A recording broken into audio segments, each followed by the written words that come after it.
ओम शांति। प्रातः क्लास चल रहा था।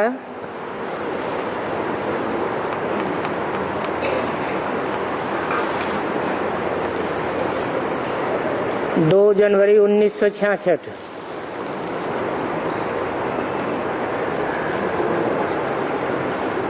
बात चल रही थी कि मनुष्य को भगवान नहीं कहा जा सकता। मनुष्य किसे कहा जाता है? मनु की औलाद को मनुष्य कहा जाता है।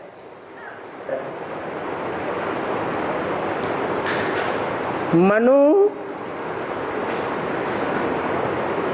स्वयं मन रूपी ब्रह्म है।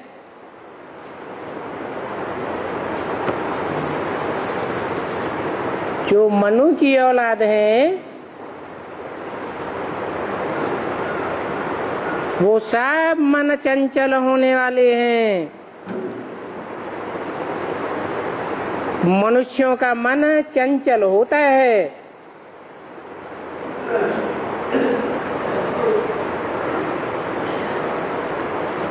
हैं तो देवताएं भी मनुष्य, परंतु उनका मन एकाग्र होता है। आत्मिक रूप में स्थित रहते हैं।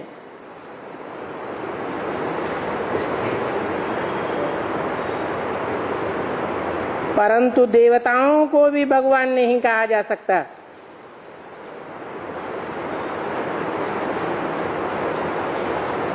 क्योंकि हैं तो वो भी मनुष्य सुधरे हुए। इससे साबित होता है पहले अनसुधरेले थे।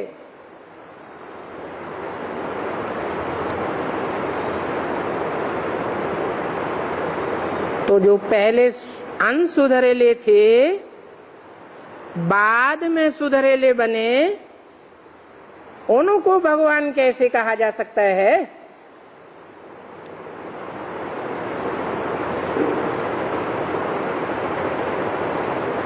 भगवान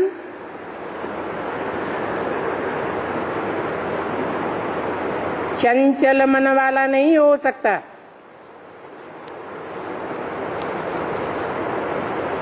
भगवान को असोचता कहा जाता है।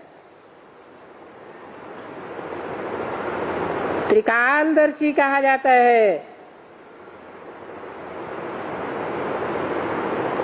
उनको सोचने विचारने की भी दरकार नहीं।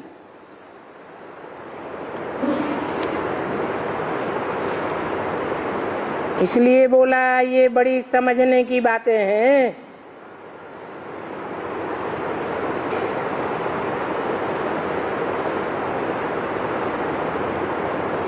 ये जो चित्र बनाए हुए हैं ये बड़े अच्छे बने हुए हैं।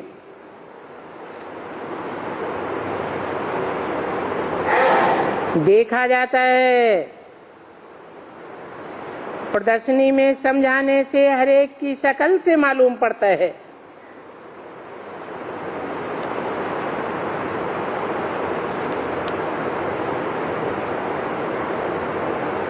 चित्रों से क्या मालूम पड़ता है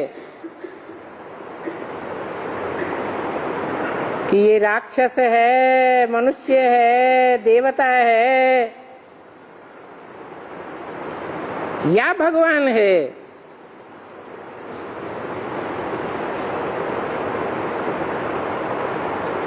जैसे ये बाबा भी सबको सामने देखते हैं।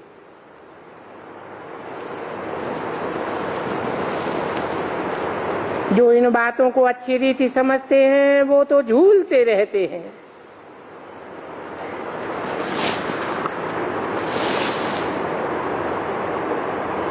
अच्छी चीज देख करके मनुष्य झूलते हैं ना।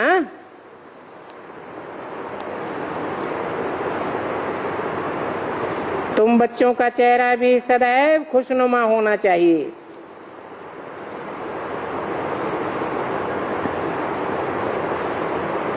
बुद्धि में ये खुशी रहनी चाहिए कि भगवान हमको पढ़ाते हैं और हम भगवान के स्टूडेंट्स हैं।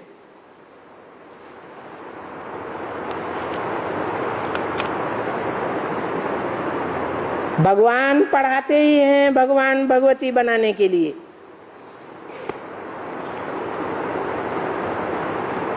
बस एक ही बात बच्चों को याद रखनी है कि बेहद का बाप आए हैं बच्चों को आप समान बनाने के लिए।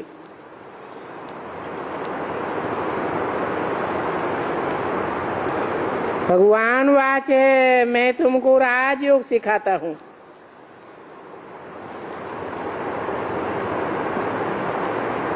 और कहां भी भगवान वाच नहीं है।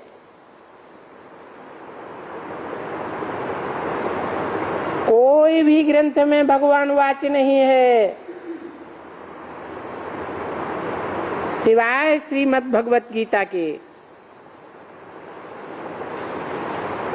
वो गीता भी इस समय की यादगार है।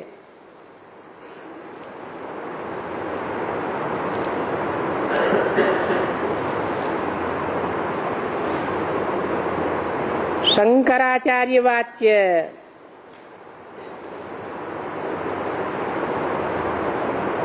शिवानंद वाच्य,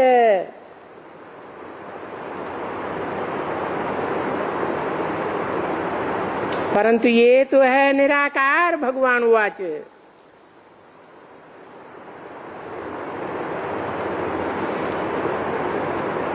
तो जरूर भगवान से भगवान भगवती ही बनेंगे।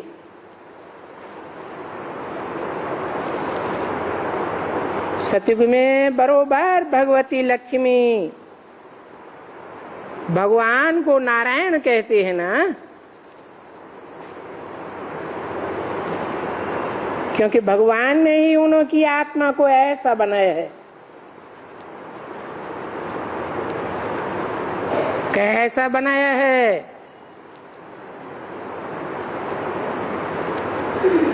जो नाम से ही साबित होता है, नारायण। नार अर्थात ज्ञान जल, आयन अर्थात घर। जिनका घर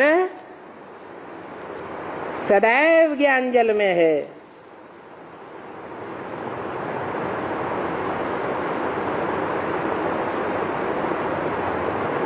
आज भी उनके देश का नाम भारत देश कहते हैं।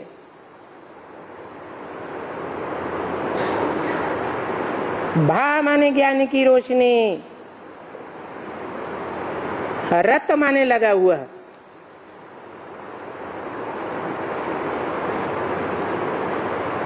जरूर आगे जन्म में ऐसी पढ़ाई पढ़ी है और ये पढ़ाई है ही नई दुनिया अमरलोक के लिए। इस पढ़ाई से तुम ही विश्व के मालिक बनते हो और कोई धर्म वाला विश्व का मालिक नहीं बन सकता। हिटलर हो या नेपोलियन हो, विश्व का मालिक नहीं बन सकता। तो ये राजयोग बहुत मशहूर है।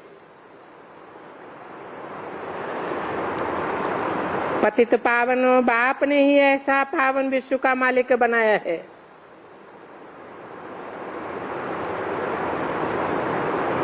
और वो बाप आते ही हैं संगम युग पर।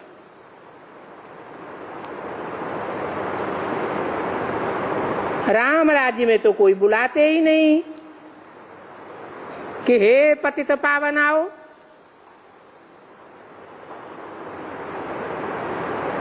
कब कह देते हैं, युगे युगे आते हैं, संभवामि युगे युगे।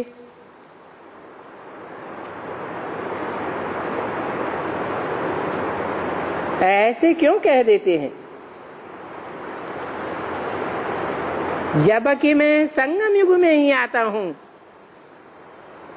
हर युग में तो नहीं आता हूं।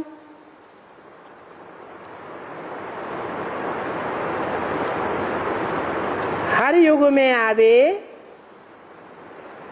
तो दुनिया नीचे क्यों गिरती जाती है?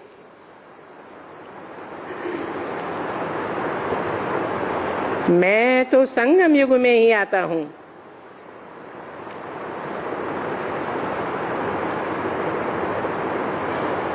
अच्छा, युगे युगे आते हैं, वो भी 4 युग हैं। उन चारों युगों में भी तो संगम होता है ना। सतयुग त्रेता का संगम, त्रेता द्वापर का संगम, द्वापर कलयुग का संगम, फिर कलयुग और सतयुग का संगम।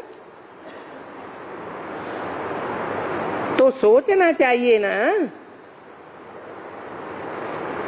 कि कौन से युग में भगवान आकर ऊपर चढ़ाते हैं। भगवान आवेगा तो ऊपर ही चढ़ावेगा, नीचे तो नहीं गिरावेगा। फिर भगवान जब एक बार ऊपर चढ़ाए देते हैं, फिर तो नीचे उतरना ही है।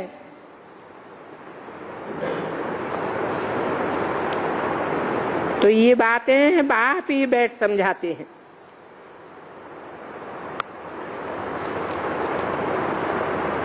कि एक ही परमपिता परमात्मा सृष्टि को ऊपर उठाते हैं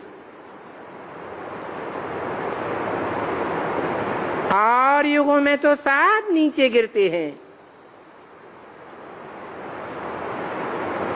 परंतु फिर गीता में ये गायन क्यों है? संभवामि युगे युगे, मैं हर युग में आता हूं। इससे साबित होता है कि संगम युग में ही सारी मनुष्य सृष्टि रूपी ड्रामा की शूटिंग होती है, रिहर्सल होती है। तो हर युग के संगम पर बाप संगम युग में ही प्रत्यक्ष होते हैं।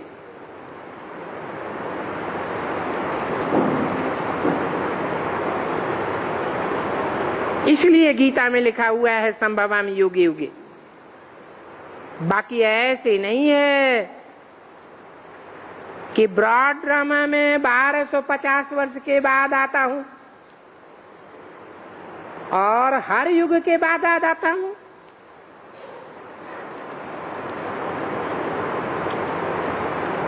तो ये पक्का कर लेना चाहिए कि भगवान तो एक ही निराकार है। ऐसे भी नहीं कि परमधाम से जो भी नई नई आत्माएं उतरती हैं अथवा धर्म पिताएं उतरते हैं निराकारी स्टेज में, तो वो भी भगवान है।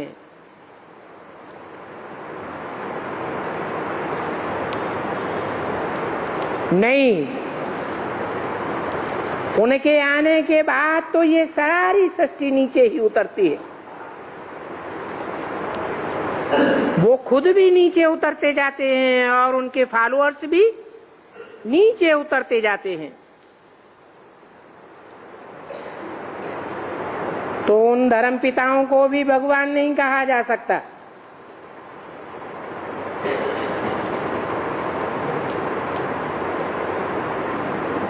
उनको नहीं कह सकते कि वो निराकार भगवान हैं। उनको ज्ञान का सागर पतित पावन नहीं कहा जा सकता। वो तो खुद ही पतित होते जाते हैं। तो सर्व को पतित से पावन बनाने वाला वो एक ही बाप है।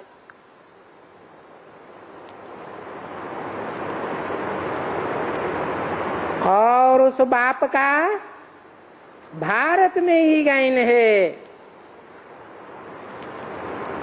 और देशों में ये गायन नहीं है। ये गायन भी प्रवृत्ति मार्ग का गायन है कि तुम मात पिता हम बालक तेरे। इस भारत में ही आकर के बच्चों की पालना करते हैं, पालना भी करते हैं और पढ़ाते भी हैं।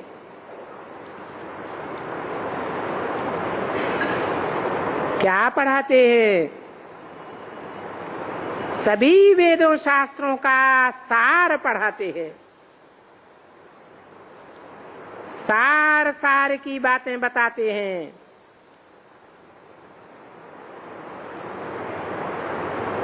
बाप के रूप में आकर के बच्चों को जन्म देते हैं, परंतु वो बेहद का बाप है तो बेहद का जन्म देते हैं। हर बच्चे को पता चलता है कि इस षष्ठी रूपी रंगमंच पर मेरा क्या विशेष पार्ट है।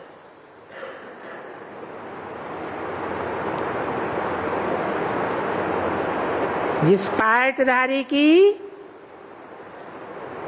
भक्ति मार्ग में मंदिर बनाकर पूजा करते हैं, मूर्तियां बनाकर पूजा करते हैं,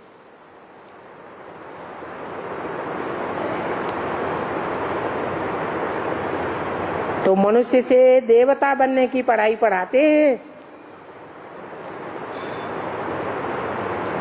फिर यात्रा भी सिखाते हैं। ये जो कलियुगी गुरु हैं, वो तो इस रूहानी यात्रा को जानते ही नहीं। वो तो जिस्मानी गुरु हैं, तो जिस्मानी यात्रा ही सिखाते हैं। जिस्मानी तीर्थों पर ले जाते हैं। ये रूहानी यात्रा तो सुप्रीम सोल बाप ही सिखाते हैं।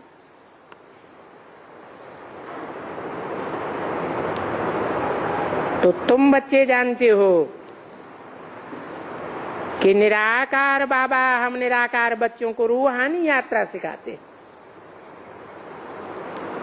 निराकार बाबा का मतलब सिर्फ निराकार बिंदु नहीं, निराकारी स्टेज में रहने वाला बाबा है, जो कल्प कल्प कल्प के संगम पर आते हैं।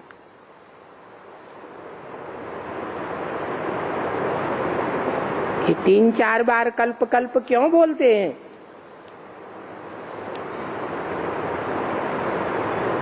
क्योंकि षष्ठी रूपी रंगमंच की जो शूटिंग होती है, रिहर्सल का टाइम होता है, उस टाइम पर चारों युगों की शूटिंग का भी टाइम नोदा हुआ है।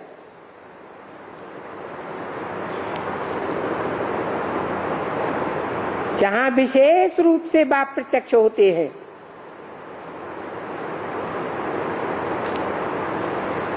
पहले पहले ब्रह्मा द्वारा ब्राह्मण संप्रदाय रचते हैं।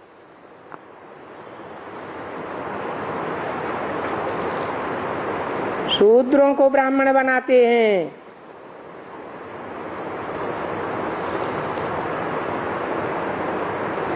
उनका नाम ही है प्रजापिता ब्रह्मा।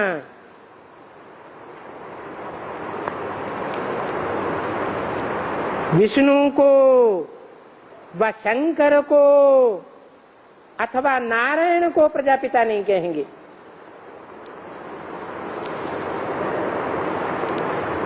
प्रजापिता तो पतित होता है,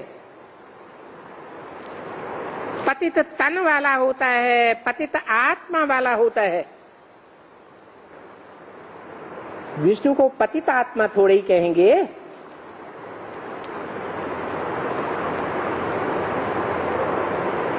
शंकर भी सूक्ष्म वतनवासी है, सदैव मनन चिंतन मंथन में मस्त रहता है, तो उनकी आत्मा को भी पतित थोड़े ही कहेंगे। हाँ, फर्श की दुनिया से परे फरिश्ता कहेंगे।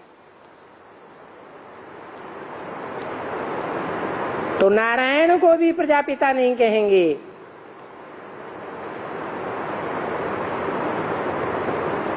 प्रजापिता और नारायण में आसमान का जमीन का फर्क है। नारायण को सदैव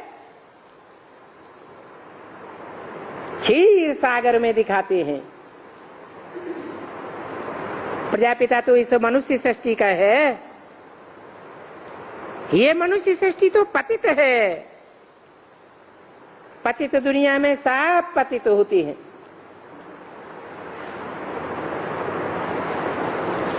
तो प्रजापिता एक ही ब्रह्म है। ऐसे तो ब्रह्मा अनेकों के नाम होते हैं।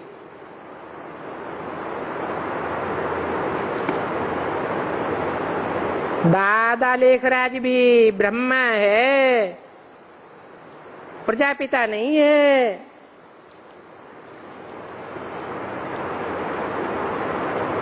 वो दादा लेखराज ब्रह्मा तो सूक्ष्म वतनवासी हो गया, और सूक्ष्म वतनवासी को प्रजापिता नहीं कहा जा सकता, क्योंकि प्रजापिता तो जब तक इस सृष्टि पर 500-700 करोड़ मनुष्यों की प्रजा है,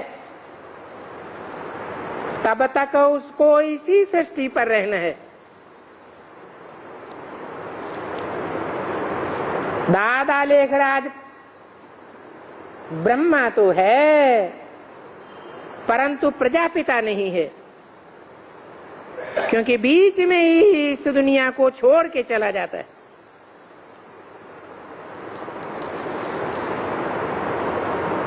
नई दुनिया में होता ही है विष्णु का राज्य। विष्णु अर्थात दो रूप लक्ष्मी नारायण के।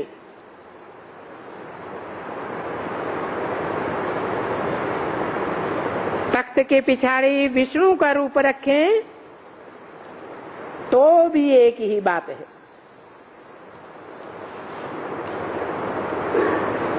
साक्षात्कार भी विष्णु का होता है।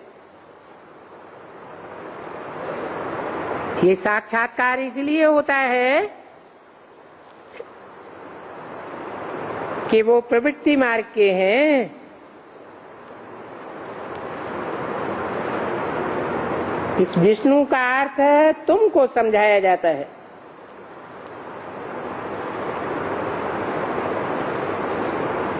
ऐसा प्रवृत्ति मार्ग जिसमें विश्व का नाम निशान नहीं रहता।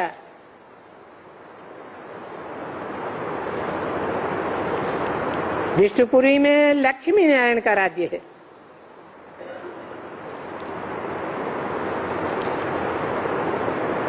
परंतु ये बातें तुम बच्चे ही समझते हो, जानते हो कि बरोबर हम विष्णुपुरी में मालिक बनते हैं। तुम ये ऐलान भी कर सकते हो कि हम भी के बेहद के बाप की श्रीमत पर तन मन धन से भारत की सेवा करते हैं।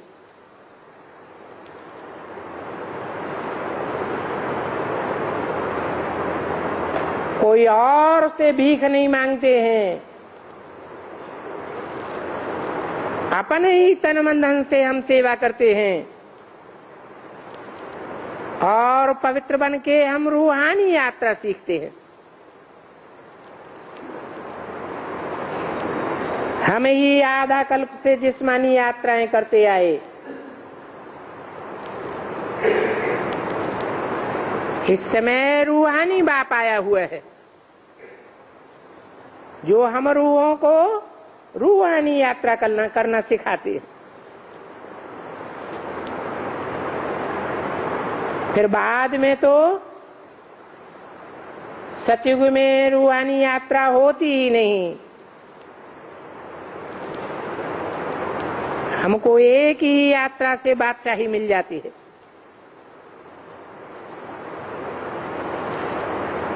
तो 2 यात्राओं का राज और 2 बाप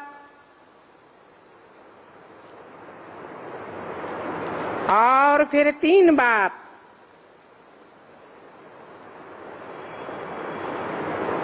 ये बापों का राज भी समझाना है। इस संगम पर ही 3 बाप होते हैं।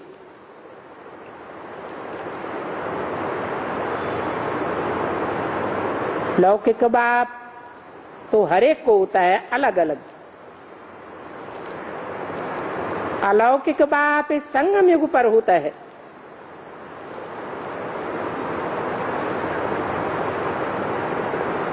और फिर सबसे ऊपर है पारलौकिक बाप, रूहों का बाप। ये बातें बिल्कुल नहीं हैं।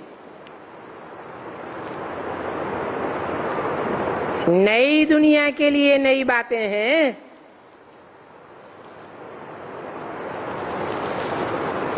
बाप जब नया धर्म, नई दुनिया स्थापन करते हैं तभी ये नई नई बातें सुनाते हैं।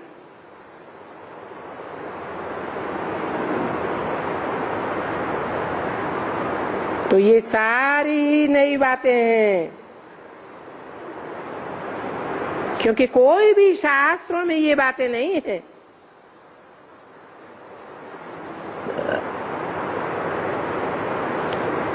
पतित पावन बाप को भी पतित शरीर में आना पड़ता है।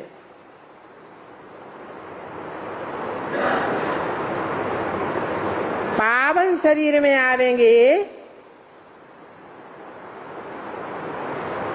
तो औरों को पावन कैसे बनावेंगे?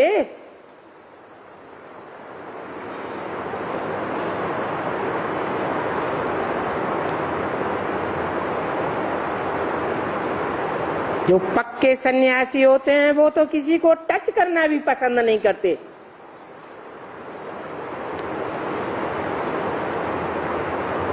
तो पावन सन्यासी के तन में आवे तो पतितों को कैसे पावन बनावेंगे?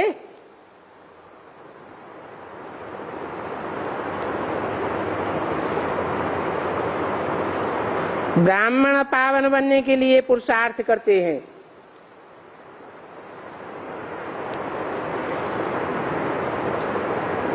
तो पहले शुद्ध से ब्राह्मण बनाया जाता है।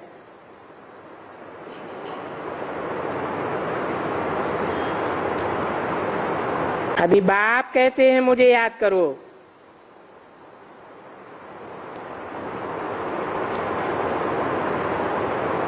ऐसे नहीं कहते, जिस पतित तन में आया हूं उस पतित तन को याद करो।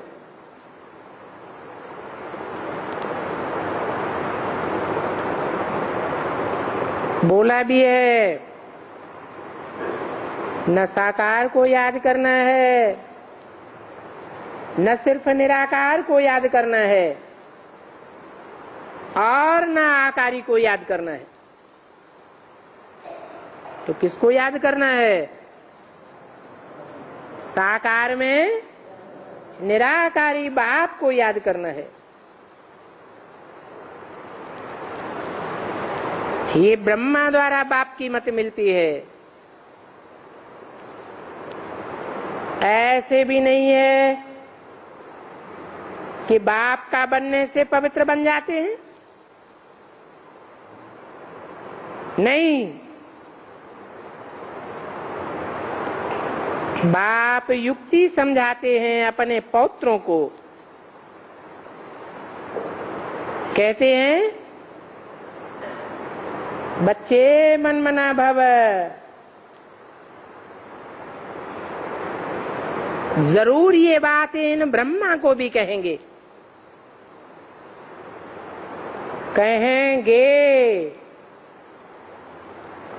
ये मुरली कब की है?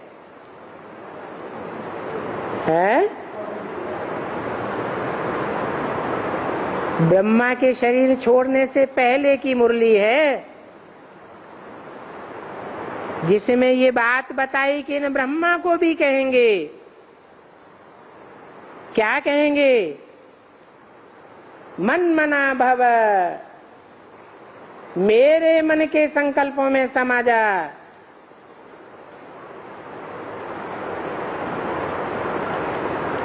और इन द्वारा ही कहते हैं माम एकम याद करो। माम एकम अर्थात कोई दूसरे को याद न करो,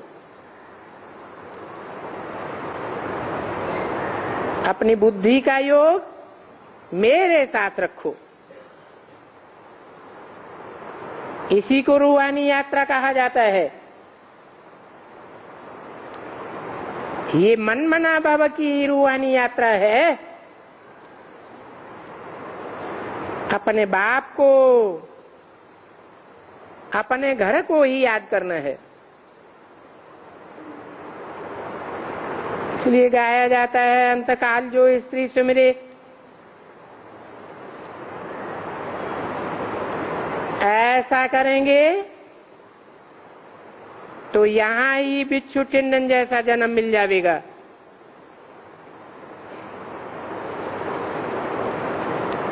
इसलिए गरुड़ पुराण में फिर सूकर कुकर आदि दिखाए हैं।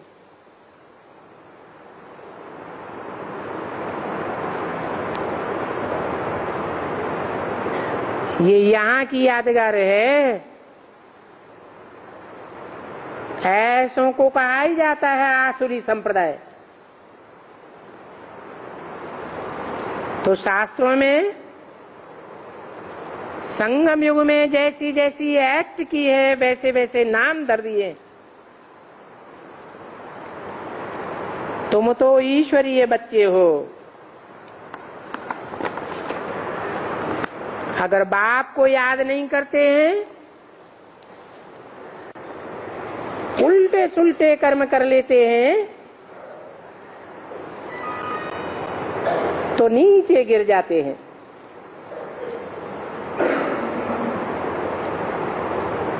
2 जनवरी 1966 की वाणी का 3रा पेज। याद करने से फिर भी कुछ तमते रहते हैं।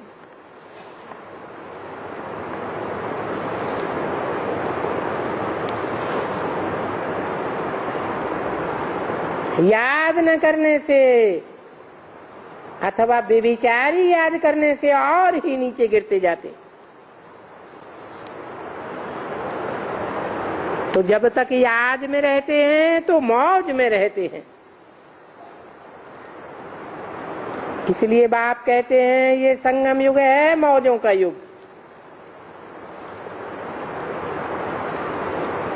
यहां मौज मनाते रहेंगे तो जन्म जन्मांतर मौज में रहेंगे।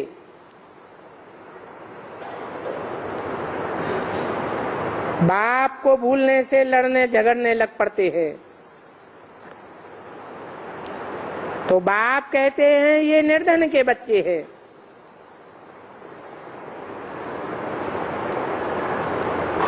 आगे तुम बच्चों को ये प्रैक्टिस कराई जाती थी, एकदम सूक्ष्म वतन बनाओ, आवाज में बहुत कम आओ,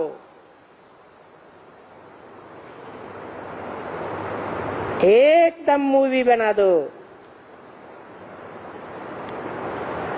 कोई भी आवे तो समझे ये तो बहुत शांत में रहते हैं।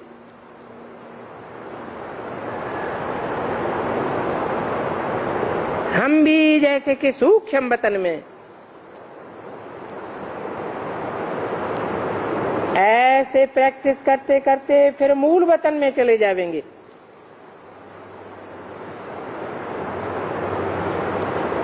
आवाज बहुत कम होनी चाहिए।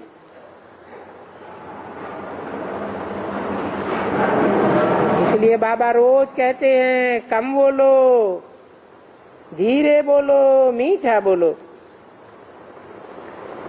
इसको रॉयल्टी कहा जाता है। तुम विश्व के रॉयल मालिक बनते हो ना, तुम समझते हो कि हम कितने रॉयल बनेंगे।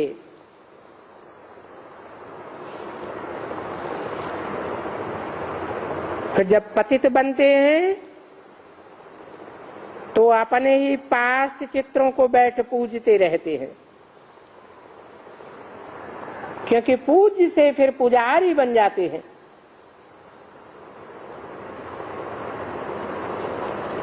आप ही पूज्य, आप ही पुजारी।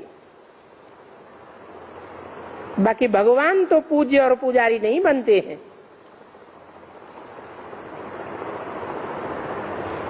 मनुष्य तो कुछ भी समझते नहीं, कह देते हैं आत्मा सो परमात्मा। जो कुछ बोलते हैं सो रांग ही बोलते रहते हैं।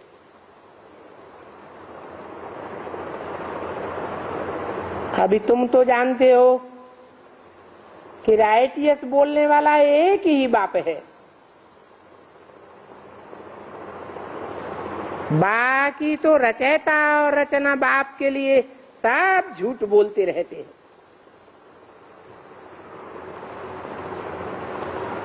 मनुष्य हो करके, मनु की औलाद हो करके रचयिता और रचना के आदि मध्य अंत को ना जाने तो कोई काम का नहीं। तुम जानते हो कि तुमको कितना ऊंच पद मिलता है।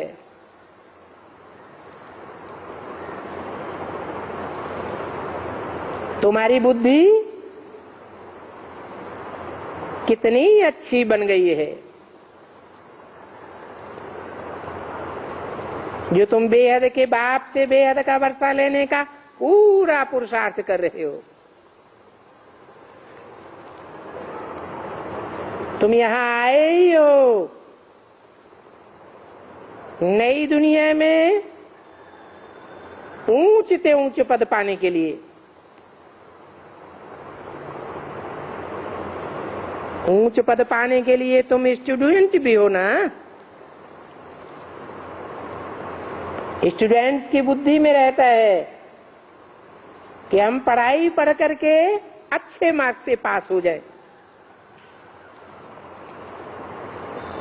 जितना धारणा करेंगे और करावेंगे, जितने रूहानी यात्रा पर रहेंगे और यात्रा करावेंगे, उतना ऊंच पद पावेंगे। तुम खुद जानते हो ये कोई नई बात नहीं है। कल्प कल्प तुमने ऊंच पद पाया है। कल्प कल्प हम बाप से पढ़ते हैं और देवी देवता बन जाते हैं। अभी संगम पर ही हम असुर से देवता बन रहे हैं, फिर तो हम असुर बन जाएंगे, क्योंकि सीढ़ी नीचे ही उतरते जाते हैं। परंतु ये सब बातें तुम ब्राह्मणों की ही बुद्धि में हैं, इसलिए तुम शूद्रों को कन्वर्ट कर ब्राह्मण बनाते हो।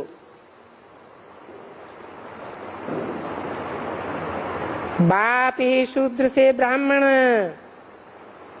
अथवा पतित से पावन बनाते हैं। पतित को पावन बनाने के लिए ये पतित पावन की मशीनरी जरूरी है,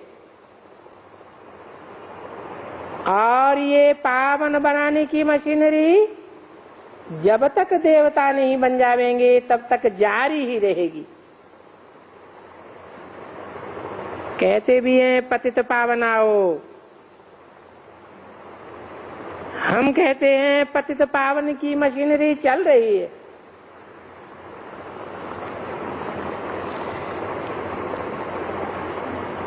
अपनी खातर एक जन्म पवित्र बनो और मुझे याद करो, तो तुम्हारे पास्ट जन्मों के सभी विकर्म दग्ध हो जाएंगे।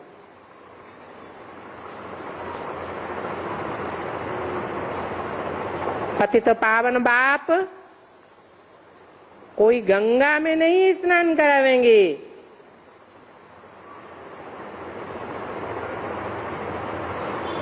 एक बाप ही पतित पावन है। जड़ पानी की गंगा या कोई भी गंगाएं पतित पावन नहीं है। ये ज्ञान स्नान की बात है।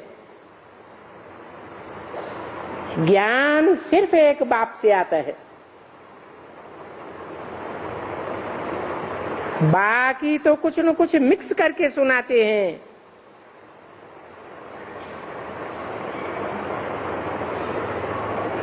जैसे दूध के भरे हुए घड़े में एक बूंद भी सांप का विष डाल दिया जाए तो सारे घड़े का दूध विष ही बन जाएगा।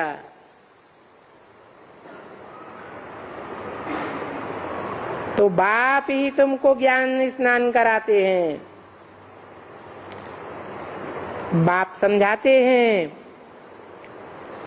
तुम कल्प कल्प पूज्य से पुजारी, पावन से पतित बनते हो। जब पूरे पतित बन जाते हो तब फिर मैं पावन बनाने आता हूं। और धर्म वाले तो न पूरे पतित बनते हैं न पूरे पावन बनते हैं। पतित दुनिया में तुम पावन दुनिया को भी जानते हो। तो बाप कहते हैं मैं नरक के बीच तुमको स्वर्ग की बादशाही देने आया हूं। तुम जब पावन दुनिया में होंगे तो तुम पतित दुनिया को नहीं जानेंगे। यहां पतित दुनिया में दुख है, तब पावन दुनिया को याद करते हैं। वहां तो है ही सुख। ये भारत पावन था, अभी पतित है, फिर पावन बनेंगे। तो ये पतित से पावन और पावन से पतित बनने का षष्ठी चक्र है। ये दुख सुख का खेल है, ये चक्कर चलता ही रहता है। बाकी भारत के बाहर वालों से, दूसरे धर्मों से हमारा कोई कनेक्शन नहीं है।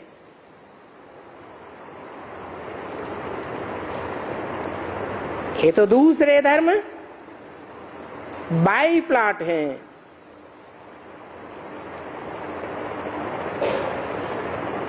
और धर्म वालों के 84 जन्म नहीं होते हैं। वो इस सच्चे रूपी ड्रामे में पूरा चक्कर नहीं लगाते हैं। 84 जन्म सिर्फ भारतवासियों के लिए है।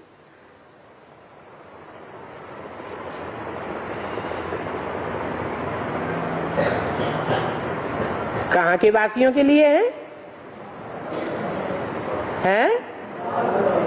भारतवासियों की बात बताई।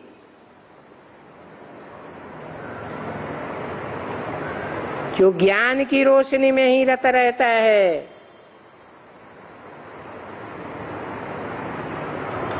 उस याद में जो रमण करते हैं, उनके लिए ही 84 जन्म हैं। और धर्म वालों की तो द्वापर से आदि होती है। द्वापर है ही द्वैतवादी युग।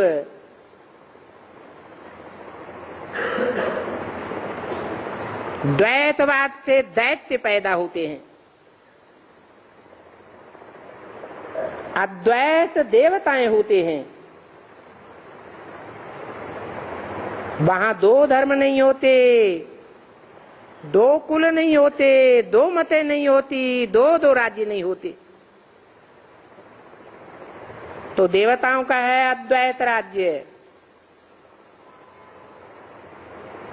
और धर्म वाले तो 84 में आ ही नहीं सकते।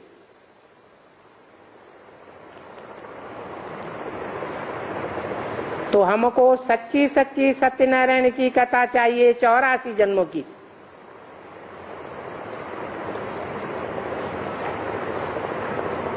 रचना के आदि मध्य अंत को वो दूसरे धर्म वाले नहीं जानते। सूर्यवंशी चंद्रवंशी राज्य कैसे होता है वो जानते ही नहीं है। हाँ, दुनिया तो बदलती है, ये बात भी समझते हैं, परंतु दुनिया कैसे बदलेगी ये उनको पता नहीं है। और दुनिया तो बदल रही है, और वो आसुरी कुंभकर्ण की नींद में सोए हुए हैं। जब विनाश होगा तो दुनिया बदलेगी ना।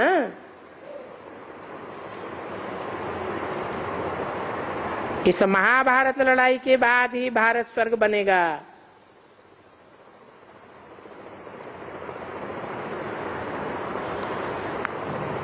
तो तुम बच्चों को खुशी होनी चाहिए कि आदि सनातन देवी देवता धर्म की फिर से स्थापना हो रही है।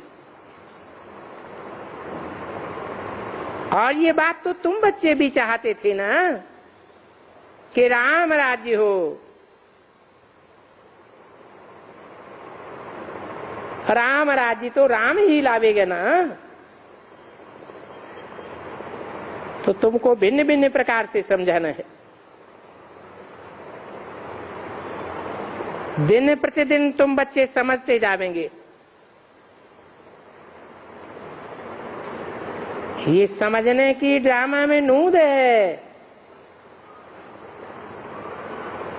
बाप को पत्रों में लिखते हैं, बाबा फलाने की बुद्धि का ताला खोलो। अब बुद्धि का ताला खुलना तो जरूर है। तुम्हारी बुद्धि का भी ताला खुला हुआ है। पहले तुम भी कुछ भी नहीं जानते थे। अभी बाबा ने ताला खोला हुआ है।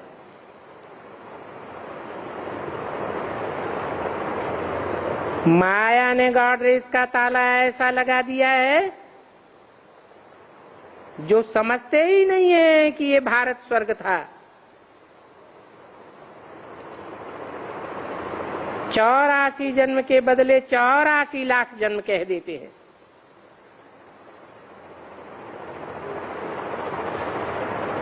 अब 84 लाख जन्म तो होते ही नहीं है।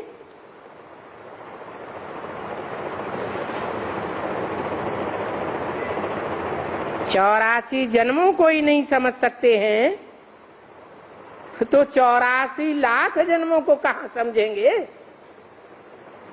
कैसे समझ सकेंगे। अभी बाप 84 जन्मों का राज बैठ समझाते हैं। कहते हैं बच्चे अभी तुमको नई दुनिया में चलना है। परमपिता परमात्मा जो नई संप्रदाय रचते हैं वो ब्राह्मण धर्म ही फिर बदल कर देवता बनेंगे।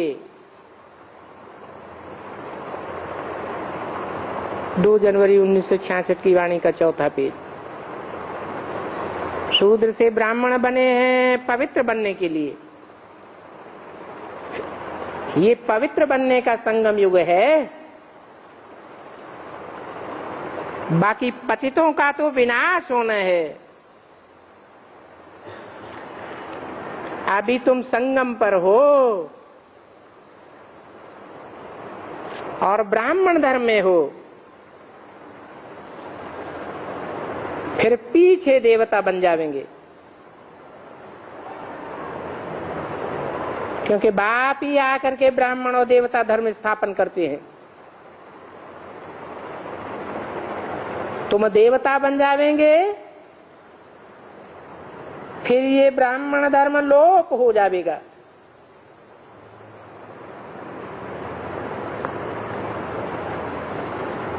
इसलिए विष्णु के विराट चित्र में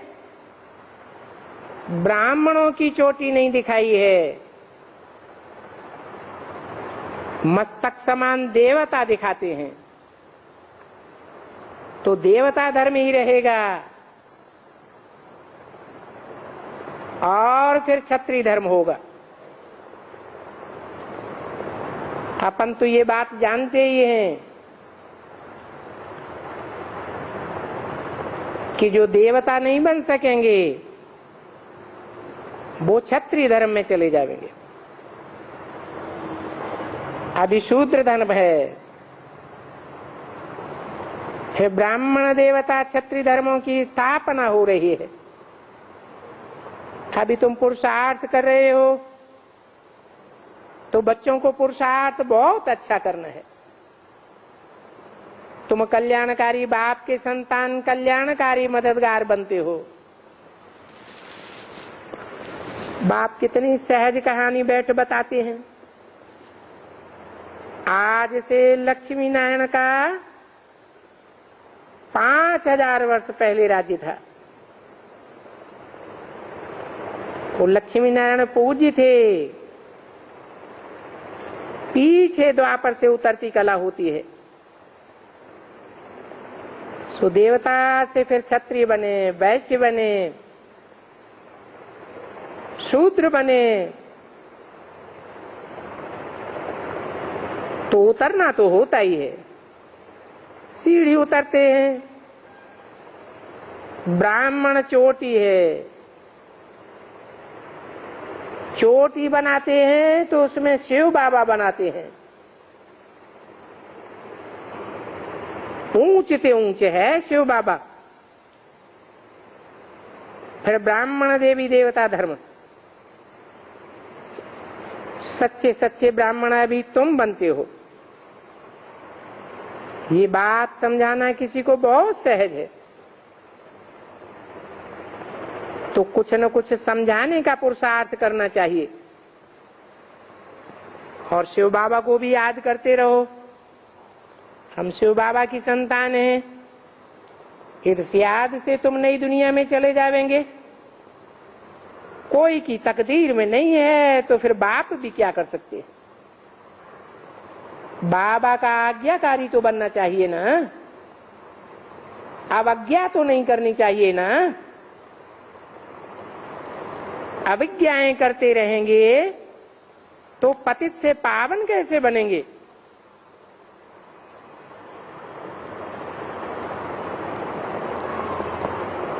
तो तुम बच्चे एक तो यात्रा पर मस्त रहो। कितने बच्चे हैं जो याद की यात्रा पर भी नहीं रहते हैं, शिव बाबा को याद ही नहीं करते हैं। अगर याद करते हो तो औरों को भी याद कराना चाहिए। इसलिए कहते हैं चढ़ती कला तेरे बहाने सर्व का भला। अगर औरों का भला नहीं करते हैं तो चढ़ती कला नहीं कहेंगे। गाते भी हैं बाबा आप आवेंगे तो हम आपके ही बनेंगे। एक शिव बाबा दूसरा न कोई।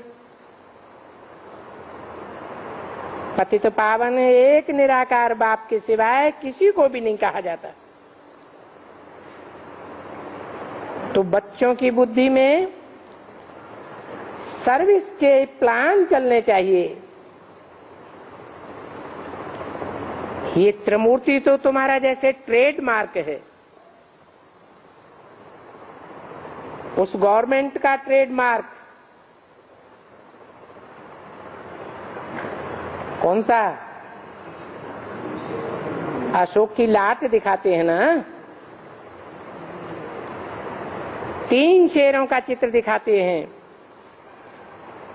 तो उस गवर्नमेंट का ट्रेडमार्क और तुम्हारा ये त्रिमूर्ति का ट्रेडमार्क दोनों इकट्ठा रखना चाहिए। ऊपर में शिव बाबा तो हम दिखाते ही हैं, ये ईश्वरीय गवर्नमेंट इनकॉग्निटो है,